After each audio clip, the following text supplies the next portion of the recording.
Hello everyone, and welcome to a Survey of Art History Part 2. So in this short video, I'm going to just go over some basic information to get you started in the course. The first step will be to go under the Module tab when you open the course in Canvas, and then navigate to the link that says Syllabus and Course Information. Under that module, and I'm using the word module here just to mean chapter or section, you'll find two documents. Now they exist online, but I suggest, first thing you do, if possible, go ahead and print them out. They are the course syllabus, which is all of the information you need about the course, and then also the study guide. I'll talk about the study guide in a second, but I'm going to start with this document here, the syllabus. So my name is Anna Wagner, and although this is a fully online course, meaning that we'll probably never meet person to person, I am available for you anytime you need. You can email me, and here's my email right here, which is anna.wagner@wnc.edu. I have my email set up to be also on my phone. I have my phone with me all the time. I've got my phone number listed right here, and feel free to call me or text me, and I'll get back to you as soon as you can.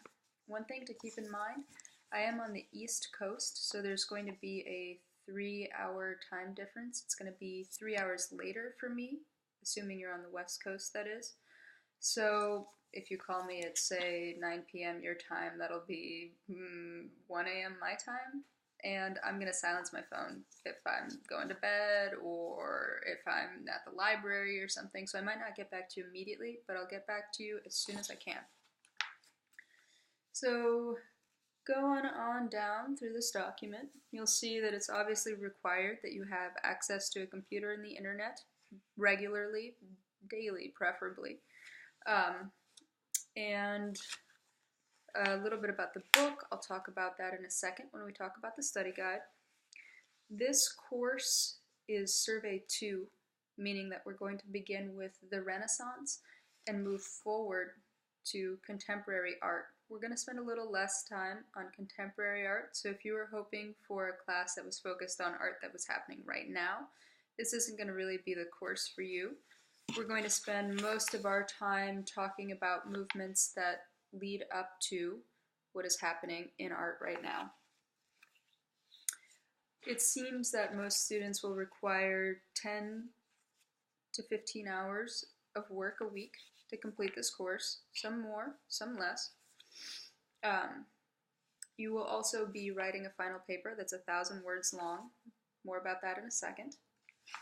In the event that you decide to withdraw from this class, you are responsible for doing that. I will not withdraw you under any circumstances.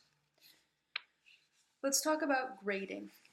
You'll see under this tab right here, where it says grading, there is a description of how your final grade will be broken down according to criteria.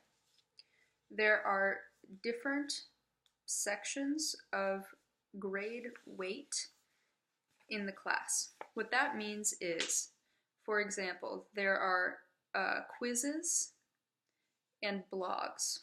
So almost every week you'll have a blog, which is simply a name for a writing assignment, and a quiz that is associated with the material that we are covering that week, and that will be due on Friday before midnight, almost every week. So your written assignments, your blog entries, are worth 30% of your final grade, while your quizzes are worth 20%. Your midterm and final test are worth 20%, and then you'll have 2 writing assignments. One is a topic summary and bibliography that's worth 5%, and finally your final paper, which is worth 25%. What this means is, let's assume you never did one of your blog entries, your writing assignments. Let's assume you never did one ever. You got 0% in that section. However, you got 100% on everything else. The highest grade you could get in the course would be a 70% because your blog entries are worth 30% of your final grade. If you have any questions about grading, please contact me as soon as possible. When uploading your work, I ask that if at all possible, you upload it in .doc, which is Microsoft Word format, because I'll go into that document and using the Track Changes tool in Word, I'll insert comments in red so that you can see exactly why you've earned the grade that you have. The writing assignments that you'll be uploading as documents are your topic summary and bibliography and your final paper. Your weekly blog assignments you'll be turning in directly through Canvas, so you won't have to worry about their format. You'll just be able to upload those. I do suggest when you're working on your blogs that you type them up somewhere else. If you don't have Microsoft Word on your computer, you could even consider typing them in as an email, because emails will save. It has happened that students have typed directly into Canvas and then something happens with the internet or Canvas malfunctions and then their work is lost. So I suggest when doing your weekly homework assignments, type them up elsewhere and then cut and paste them into Canvas, just to be safe. Now, if you're having trouble uploading anything through Canvas, whether it is your weekly writing assignment or one of the larger writing assignments that are due towards the end of the semester, you can just go ahead and email me your work. You just need to get it to me before the due date so that points aren't deducted. And that leads us to another important topic, which is late work. So I have my late work policy down here, and it is that every day that an assignment is late will result in 1 full letter grade drop for that assignment. So that means that if an assignment that would have earned 100% is 1 day late, then it will be 90%. However, after 4 days of being late, I'll cap my deductions. So for example, an assignment that would have been 100%, if it's 4 days late, it will be 60% is what you'll earn on that. And so on. Does that make sense? Again, email me if you have any questions. And I encourage you, even if your work is late, please get it into me, because having a 40% is better than having a 0% for an assignment. Now, if it happens that you have a medical or family emergency, be sure to email me a copy of a doctor's note or a note from a coach, or for example, if a family member dies, I hope that never happens, but you can email me a copy of the brochure from the memorial service. Whatever it is, be sure to get me that kind of information anytime before this class ends, and I will take that into account. So even if I had given you a late grade for something, if you get me that doctor's note before the end of the semester, I will change your grade. If you would like to video chat with me, if you have a question that you think would be easier solved over video chat versus a phone call, please be sure to schedule an appointment with me at least 48 hours in advance. Flipping the page. Okay, originality and academic dishonesty. This is a big one because I know this is an online class, so a lot of people think, you know, I'm going to just cut and paste stuff from somewhere. She'll never notice. Untrue.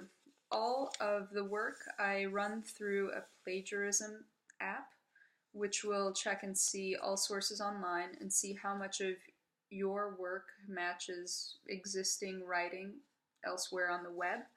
If it is higher than 30%, I will start to check and see what's up, what's going on. Obviously, you also can't have somebody else do your work and upload it as your own. That is a form of cheating. And one thing that people don't recognize often is if you've taken this course or something similar in the past, you can't upload documents that you have written in the past for this course. You need to write all new things. Then moving on to the second section of the class syllabus, you'll see here listed all of the due dates. So most assignments are always due on Friday, and what you'll have due on Friday is your blog and your quiz. The course is broken down into modules, and the term module is just a stand-in for the word chapter. But I didn't want to use the word chapter because a chapter makes you think of a book, and it can get confusing, especially if you did decide to purchase the textbook. So I didn't want to have any confusion with the language. You're going to begin this first week with Module 1. In Module 1 is a general introduction, not only to the course, but also to art history. Your first blog assignment is going to be designed so that you can introduce yourself to your classmates. And your first quiz is going to be a quiz that ensures that you understand the format of the course. If you have any questions with any of these things, please email me or call me as soon as possible. But clicking through the module and all of the different sections of information within it, you should be able to understand what is expected of you and turn in your work. Now remember, your first two assignments are due on Friday before midnight. This here, you'll see with each week the number of the module that's due, the information that'll be covered, and when the quiz and blog is due. So these first 7 weeks are fairly similar in format, basically the same, but coming up on Module 8, you have your midterm. So you have 2 tests for this course. You have a midterm and a final. You do not need to go to a testing center to take these tests. You can take them anywhere. You can take them at home. However, you are not allowed to use notes or textbooks or any outside sources whatsoever during the test, and you have to take the test in one sitting. So if I notice that you have, for example, cut and pasted some information from somewhere, let's say Wikipedia, don't do it. That is a form of cheating. So you need to completely just rely on yourself when taking these 2 tests. Going on through, you'll see that after Module 8, the midterm, you've got spring break, and nothing is due during spring break. And then moving along with Module 9, we resume with the same format as the first half of the course until Module 13. Now in Module 13, you'll see that your final paper topic and bibliography is due. The description for that assignment and also the description of your final paper can be found further on in this syllabus. So if you flip, keep on flipping, here it is, a description of the topic summary and bibliography assignment. This assignment is designed to get you started on your final paper and to be sure you're on the right track. So it will be due on April 28th. And your final paper, which is a different assignment, will be due on May 19th. So you're beginning by writing a short summary of what your topic for your paper is going to be, and you're going to have a bibliography, which is an MLA format. Now I'm having you do this just so that I can check it to be sure everything looks all right before you get started writing your final paper, so that way I can catch any mistakes. There's a description of the assignment here on this page, right here. This is a skeleton or an example of what your topic summary and bibliography will look like. And then on the final page is a description of what I'm expecting for your final paper. Now your final paper is going to be 1,000 words long, which is really not that long, which means that it has to be very well organized, no rambling, so that you can convey facts without any filler. That's what I'm looking for. If it goes over 1,000 words, that's fine, but if it's under 1,000 words, you will be penalized. Again, read through this. Any questions you have, please ask me. Just for the sake of clarification, I'm going back to the due dates part here. Your final test needs to be taken before the 12th on midnight, and your final paper is due before May 19th, before midnight. Okay, so that's this document, the syllabus. The other document that you will find under the module that has the important information is this here, which is your study guide. And this is a comprehensive study guide, so it has all of the information that will be both on the midterm and then the final. Now the final is not cumulative, which means that that information that's on the midterm will not be found on the final.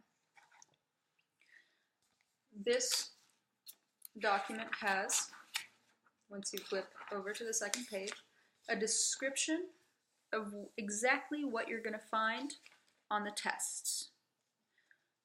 All of the information that will be in the tests is in this study guide, so I'm not going to surprise you. I suggest that you print this out, and then every week, as you're working on that week's module, go ahead and jot in some notes for all of this.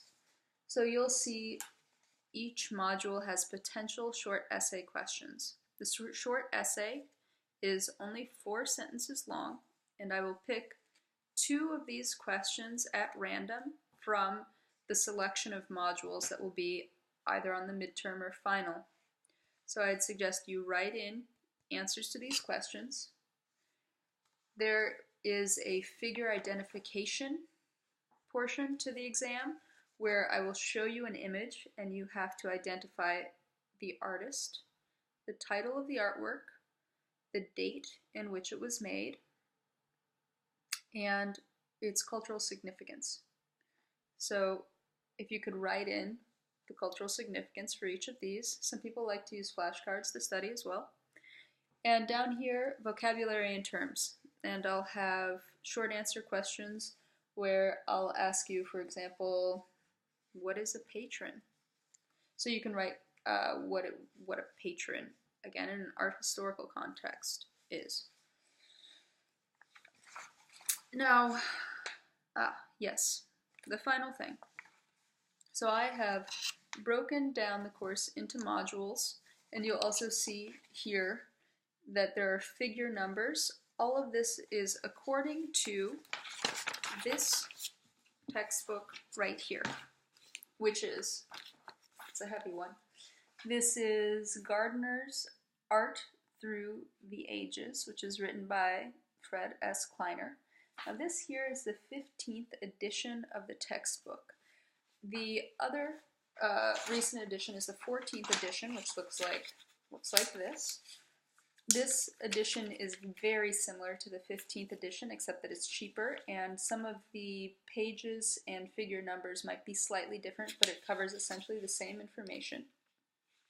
You might find access to this textbook helpful, although it's not required.